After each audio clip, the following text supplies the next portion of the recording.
Good morning, physics students. Today we are going to learn about forces, and you will also need your old 1D motion equations from our first unit on the top of your equation sheet. Alright, so the definition of a force. So first thing, it's abbreviated with a capital F. The definition is a push or a pull. So if you push something or you pull something, you are applying a force to it. The unit for force, it is measured in a Newton, named after Isaac Newton, who came up with a lot of the different laws of motion, and we abbreviate it with a capital N. Some of the basics we're going to go through first, and then we're going to look at the difference, the three laws of motion. So net force, you will also hear it referred to as total force. And this is all, if you add up all the forces acting upon an object. So as I'm standing here, I've got gravitational force pulling me down. I have the force of the floor pushing me up. All of those forces working together is called the net force or the total force. We have forces that oppose, which means it works against or slows down motion. That is friction. If I try to push the desk across the carpet, I have friction between the carpet and the desk, slowing it down. If I drop a piece of paper in the air, it has air resistance, which is a form of friction as well. When you're calculating force, it will come out negative sometimes. Some of the different places where it'll come out negative, if it is working against the motion. So if you are pushing something and friction is working against it, that force, when you calculate it, will come out negative. If the force is in the downward direction, our weight is our force downward, gravity pulling on our mass, that will always end up with a negative sign because it's in the downward direction. And if the object is slowing down, it's working against the motion, it is slowing down an object, it will come out negative. So those are kind of the three times when we get to calculating force that it will come out negative. Another thing to learn about, it's called equilibrium.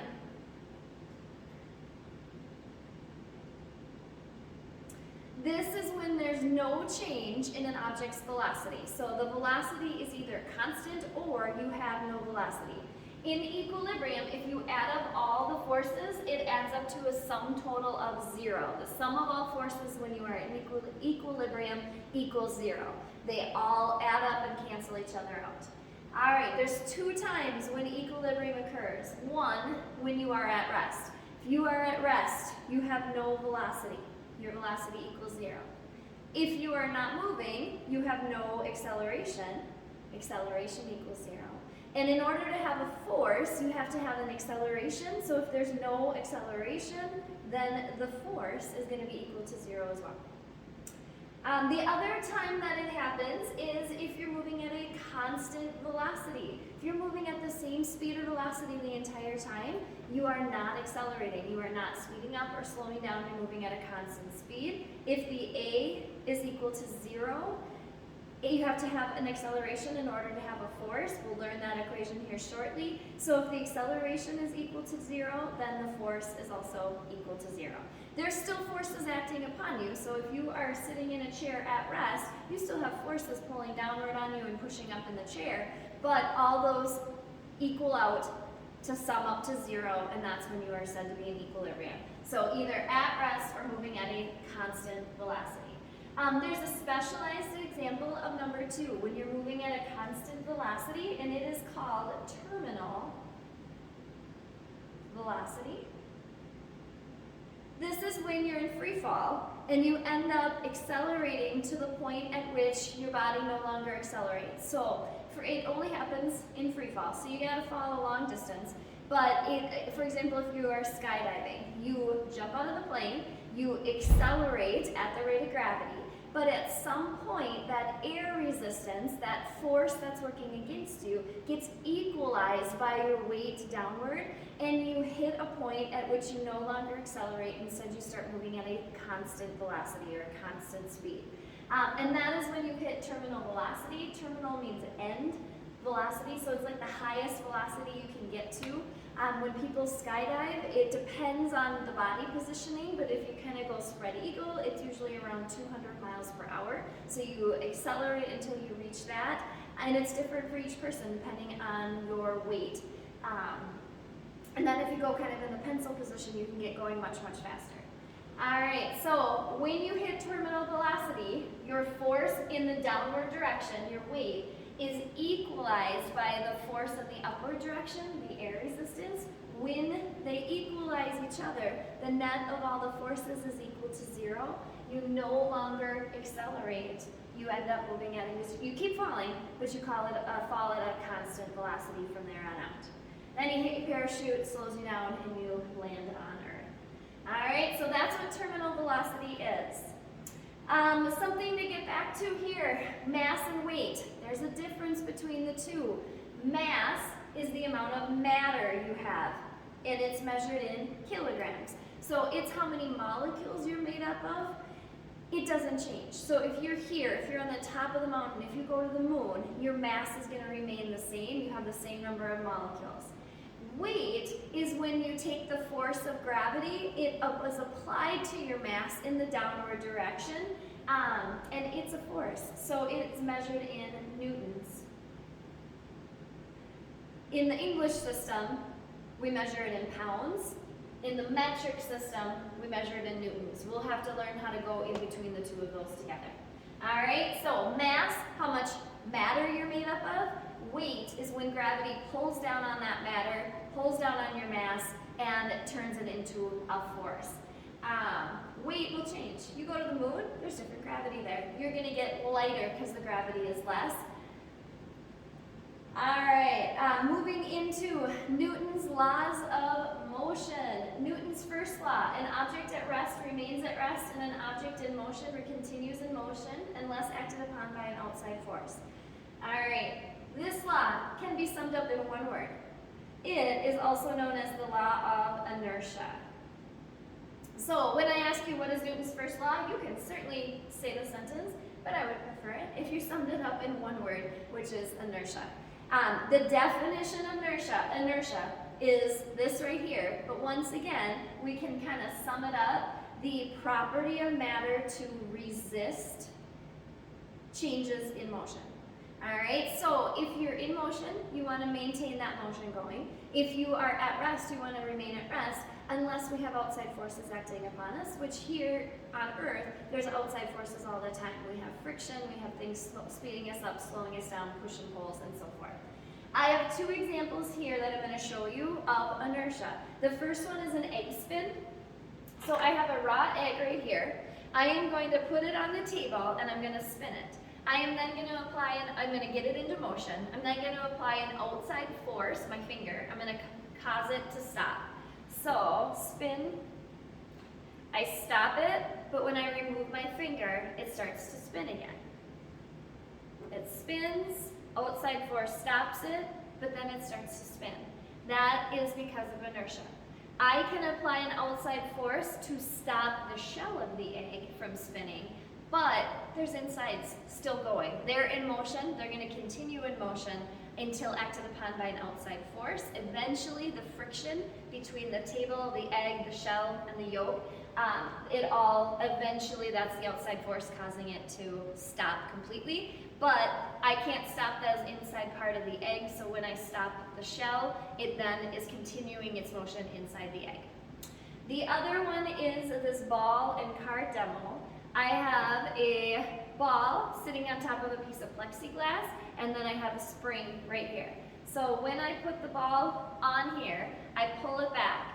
They are at rest. This ball wants to remain at rest. It is not going to move unless an outside force acts upon it. Okay, I'm going to apply an outside force, but I'm going to try to apply an outside force to just the plexiglass and not to the ball. So I pull it back, and I shoot it forward. I applied an outside force. It moved the plexiglass forward. It shoots forward, but the ball's at rest. It wants to remain at rest. It does not, it has enough inertia. It's resisting its change in motion. It wants to remain at rest. It does not feel enough force from the plexiglass underneath it in order to move the ball. It remains at rest, and that is why it ends up in the same spot. This is really similar to the tablecloth demonstration in which you pull, you set it up with your fancy china, you pull a tablecloth out from underneath, and everything remains where it was. It's because everything's at rest, it wants to remain at rest. If you pull it fast enough, that frictional force is not enough to get the dishes to move, but if you pull it slowly, it can feel that force. Its inertia is not enough, so you have to be careful if you try it at home. All right, so that is Newton's first law. We saw two examples, the egg spin and the ball in car demo. The law of inertia, things want to remain at rest or in motion unless acted upon by outside forces. Newton's second law is an equation. It is force equals mass times acceleration. It will be summed up, F equals m times a. All right, to calculate force, you need to know the mass of an object and you need to know the acceleration of that object. For the unit of force, it is a Newton. We know that. We put that up on the top of the page. But in order to find force, what we're doing is we're taking mass, which is measured in kilograms, and we're multiplying it by acceleration, which is measured in meters per second squared, which means a Newton has to be the same thing as a kilogram times a meter per second squared. Into this box, 1 Newton is equal to a kilogram times a meter per second squared. So we can write this behind all of our answers for force, but that's a pain in the butt. That's a lot of stuff to write. They made up a new unit, named it after the guy who came up with the laws of motion, Newton, and abbreviated with just an N. So instead of having to write all of this, what we get to write is the capital N. All right, but we do have to know that they're equivalent to each other. So star that, circle it, do whatever you need to be able to find it again. That is how, or you can use just the equation in order to figure out in the process. Looking at this equation here, tomorrow I'm going to put a couple people on rollerblades. We're going to drag them across the room, and we're going to look at how mass, force, and acceleration are related to each other. Okay, so right away, because of the way it's set up, these two are multiplied by each other, and then the force is on the other side. When you look at this, on the other sides of the equal sign, they are going to do the same as each other, which means they're directly related. Force and mass. If you are bigger, you have more mass, you are going to need more force to accelerate. They do the same as each other. If one goes up, the other goes up, which means they are directly related. Same with force and acceleration. If you want to accelerate faster, you need to apply more force. So if somebody's on ice skates and you give them a little push, they accelerate a little bit. If you push them harder, they're going to accelerate faster. Those are also directly related. As one goes up, the other goes up. Okay, the only two that do different from each other are the two that are multiplied by each other. Your mass, the bigger you are, when we apply the same force. So if I push two people, but one of them's a lot bigger than the other, they're going to accelerate slower. Bigger people, if I give them the same, it's harder to get them moving, so they're going to accelerate at a smaller rate. Mass and acceleration, they do the opposite. The bigger you are, the slower you accelerate. It is inversely, they do the opposite. Newton's second law can also be used to find the weight of an object in newtons. Okay, so weight, it is a force, which means it's measured in newtons. We also measure it in pounds in the English system, just so we know.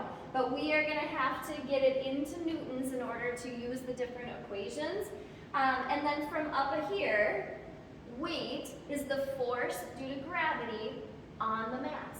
So if weight is a force, I'm just going to take this force equation, F equals ma. I am going to put the weight underneath the force. So the weight, when we're specifically trying to find the force of your weight in the downward direction, the weight takes the place under the F. Mass is still m. But the acceleration that causes your weight is the acceleration due to gravity. All right? So we can take F equals ma, we can specialize it to solve specifically for the force of your weight as long as we know your acceleration due to gravity. And this equation becomes our weight equation, W equals m times g. So to find your weight in newtons, you need to take your mass in kilograms and multiply it by gravity. All right? specialized form of the F equals ma equation, but technically it's the same thing because weight is the force of gravity on your mass. All right, if we want to find the weight of a 150-pound person in newtons, so we know the weight in pounds, but if we want that to be in newtons so we can use our equations, all right, to find weight, we have to use our new equation, W equals M times G. All right, in order to solve for the weight, I need to know our mass, and that has to be in kilograms. And I have to know gravity, which I automatically know. Here on the surface of the Earth, it's negative 9.8 meters per second squared. So in order to find my weight in newtons, I need to know my mass in kilograms. I know pounds. 150 pounds. I have a conversion factor to get from pounds to kilograms. It is on the top of my equation sheet. There are 2.2 pounds for every 1 kilogram. So I set it up. I have 150 pounds. Pounds have to go on the bottom. Kilograms is what I want. It has to go up on the top. I am looking for the conversion factor. For every 1 kilogram, there's 2.2 pounds. And so in order to change from pounds to kilograms, all you have to do is divide by 2.2. So if I take 150 divided by 2.2, I end up with 68.2 kilograms. Canceled out my pounds, I am now in kilograms. Okay, I am ready to go. I now know my mass is 68.2 kilograms. If I want to pop that in to solve for the weight, all I have to do is take the mass in kilograms, 68.2, and multiply it by gravity, which here on Earth is negative 9.8. And when it does come out negative, weight is always in the downward direction, so it always comes out with a negative sign. If I multiply those two by each other, I get a negative 668. I use newtons because it's way easier and shorter, but technically you could have a kilogram times a meter per second squared. They are the same thing. They just shorthand it to a newton so you don't have to write all of that. All right, last one of Newton's laws of motion. So we saw the first one, the law of inertia. We saw the second one, F equals ma. Force, mass, and acceleration are all related to each other. And then our third one is Newton's third law. For every action, there's an equal and opposite reaction. Okay, the easiest, we call them an action-reaction pair. The easiest thing to think about, let's say you are sitting at your desk and you have your phone on your desk. All right, that phone isn't moving, it's sitting on a desk. That means there must be an equal and opposite reaction causing that phone to just sit there. Okay, there is a force in the downward direction, so phone has a force down, the force of its weight pushing down on the desk, but at the same time, the table is pushing upward on it, so the table or the desk has a force upward. They cancel each other out, so the phone just sits there at rest. So anything at rest is showing that there's an equal and opposite reaction going the other way. If the phone had more force, it would push the desk downward.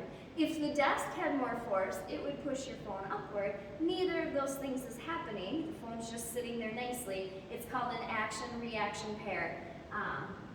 They equal and opposite of each other.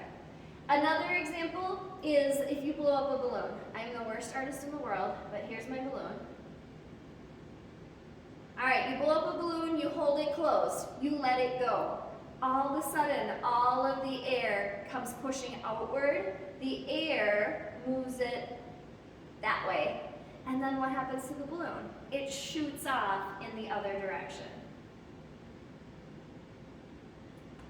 Air pushing outward causes an equal and opposite reaction, which is the balloon pushing forward, and then it just starts to spin as it starts to twirl as that air is moving out in different directions. All right, so that's an example or a couple of them of Newton's third law. For every action, there's an equal and opposite reaction. Your goal for the rest of the class period or for tomorrow is to finish up this force assignment here. These are like bucket questions. So you're going to work your way through. It's kind of pulling all of the important information into one place. And then when you get to the last three is where we're going to bring the math back into it. Okay, we're going to find the weight in newtons of a 175-pound person. I give you the weight equation. Example on the front, the last one, that will help walk you through it. Number 26, it takes a force of 32.5 newtons to accelerate a 75-kilogram skater. What is their acceleration? All you're going to have to do is use F equals ma, and you'll be able to solve that. And then number 27 is the hardest one. Of the 5 points, this will be worth 1 point. We have a 6-pound duck, all right? That can turn into our mass. If we take the 6 pounds, we set up 2.2 pounds in 1 kilogram. If we set up a conversion factor, you now have the starting mass of your duck. Trying to land on a frozen pond. The duck hits the ice at 15 meters per second. That's how fast it's going when it lands. That's VI. It comes to a stop, which means our VF is 0. In a distance, that's delta x, it's landing on the ice. Delta x is equal to 20 meters. Calculate the force due to friction. Okay, to find force, we only have one equation, F equals m times a. We can find our mass. If we divide by 2.2, we'll have our kilograms. But we have to find our acceleration. Okay, you have VI, VF, and delta x. You do not have the time. So you're going to have to look through your different equations, find the one equation that does not need time, and you're going to use it to solve for your acceleration. And once you have your mass and your acceleration, you'll be able to plug it in to solve for the force. It will come out negative because it's slowing down the motion. All right, thank you.